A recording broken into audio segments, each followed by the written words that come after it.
Hi, I'm Beck and welcome to my spoiler-free review for Silver Under Nightfall by Rin Chupeco. Firstly, I'll get into telling you about the plot of this book, and then after that I'll jump into my thoughts and then my rating. The plot. This follows Remy Prendergast. He is a reaper, so he's a vampire hunter. He's the only son of the Duke of Valenbon as well, and the city of Illyria don't like him. He's basically an outcast among his fellow reapers because of his reputation, even though as a hunter he protects his city of Illyria every single day by killing vampires. People don't like him because when he was in his mother's womb, she ran off with a vampire and was killed while she was pregnant with him, and so everyone sees him as being half vampire, even though that's not the case. So because of the gossip essentially in Illyria, and this being his reputation, people don't like him and they treat him like an outcast, even among his fellow reapers. The city of Illyria is also politically trying to organize a peace treaty between the humans and the vampires. They are mainly trying to organize a peace treaty with the third and fourth court noble vampires, whom Remy runs into at the beginning of the book. And while they're trying to organize this peace treaty, a new kind of vampire virus crops up. Like I said, Remy encounters the third and fourth court noble vampires who also happen to be engaged. They are Xiaodan Song and Zidane Malik. And one Zidane Malik is infuriatingly frustrating, and Xiaodan Song is lovely and very emotive and empathetic. And they have their own stakes in understanding this new vampire virus, which they call the Rot. And when Remy encounters the Rot, because he's sent on a mission to kill this vampire and this vampire has already been turned, he's put at risk. He encounters this new breed of terrifying vampire that is like a vampire zombie essentially, which is why it's called the Rot. He gets caught up with Xiaodan Song and Zidane Malik, and they go on this quest kind of together to figure out where this Rot came from and how to stop it. However, associating with Song and Malik don't really do Remy's reputation any favors, given that the city already hates him for being half vampire, and now he's associating and aligning with two noble court vampires. So his reputation is basically in tatters for doing this. But he goes forth anyway because he also has separate stakes, pun not intended, in their pursuit of understanding the Rot. He also wants to find out more about the first court vampires, which Zidane and Malik both have understandings of based on their traumatic histories. And so he wants to track down the first court vampires and avenge his mother's death, and he will do that by getting more information from Zidane and from Song, and also leaving the city of Illyria. Alongside all of this intent and political intrigue, Remy starts developing feelings for both Xiaodan and for Zidane, which is just the best part of this whole book basically. It has so much political intrigue and world building and intent, but it's also got a brilliant polyamorous romance in there as well. Basically, these feelings start to make Remy question his understandings of the city he's been defending his whole life and about vampires themselves. My thoughts. It is no secret that this is basically one of my favorite books ever, and I'm filming this review so that I can spread that awareness to people because I've not been able to actually put down my thoughts in one place in a concise manner until now. The characters in this book are brilliant. Xiaodan Song is such an emotionally empathetic character and has a lot of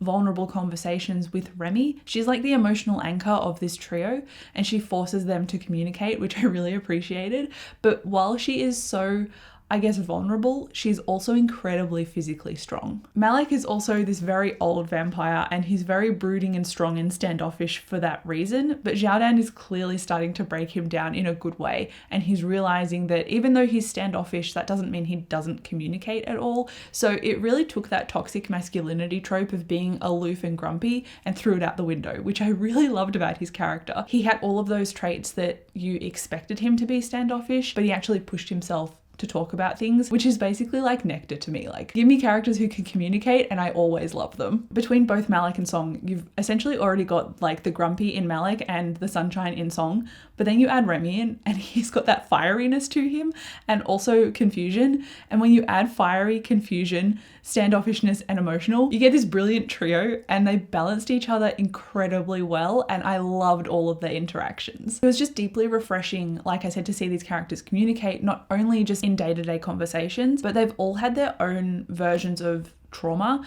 related to different events from their past, and these traumas really informed their interactions today, and it made them sit down and actually hash things out when things got really difficult, instead of burying those feelings down deep just because the plot needed them to not talk about it, which ultimately builds character for me. When a character has a difficult conversation like that, it increases the tension, but it also brings them closer together and you can respect them for doing that. And when these points of tension rose, you were looking forward to the conversation that they would have, because it would often splinter into new avenues of, oh, this hasn't been explored yet. So in terms of predictability, I liked that it got to a point where you're like, well, I'm predicting they're going to have this conversation, and then after that conversation you had no idea what was going to happen. So I really just enjoyed all of those tension spikes amongst the story. It made it so delicious to me. Consent was also a huge part of this book, which is, I guess, one of the major reasons that I loved it, because consent only makes things more sexy to me. And don't get me wrong, there were so many steamy scenes in here, but the fact that they had such a safe environment for each other and a trust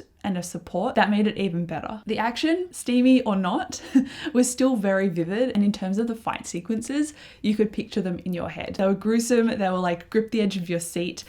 It was just really cool, and I could imagine them as a movie, like an action movie, in my head. So it was very descriptive and very immersive. Some of my favorite scenes in here, without being too specific, at the beginning there was a garden scene with some profanity that was adorable. I also just love seeing Remy flustered when he's being flirted with by Zidane. It's the most hilarious thing, but the tension was perfectly built. Remy's friend Elke as well also supports him, but also jabs away at him with her own sense of humor when they're sharing a bottle of wine. And it's nice to see that even though Remy feels like he's alone, he actually does have that support network in Zidane and in Song, but also in Elke, one of his close friends as well. It's just nice that even though he feels alone, and that's very much what his narration is about, because he feels ostracized obviously by the city of Valyria, no one really cares about him or respects him because of his reputation, he does have people that care about him, which was just so important to me. And for Remy to realize too, it was important. There was also a moment in here that was really fleeting, but Remy spotted a rainbow, and it was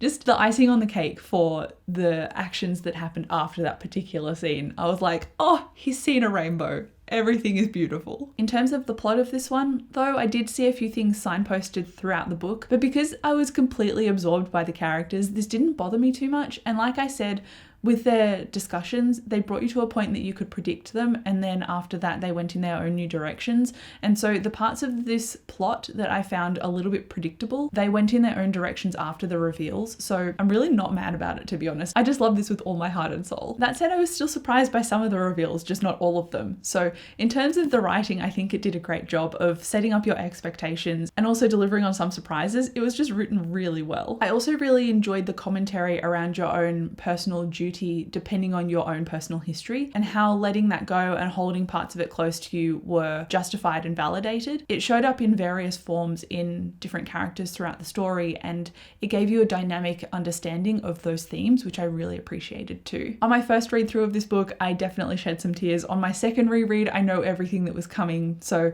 I just got really emotional and I didn't shed tears, but it still like hits me in the heart every time. Rating. Obviously, I will give this a 5 stars because I've read it, I've reread it. This is one of my favorite books of all time, if you couldn't tell. I'm probably going to reread it again this year because that's just how I roll. I love this book so much. If you've read this or if my review has made you interested in reading this, please let me know down below in the comments. I would love to know. Thank you so much for watching this video review. I will come and chat to you down below in the comments, and I'll see you in my next video. Bye.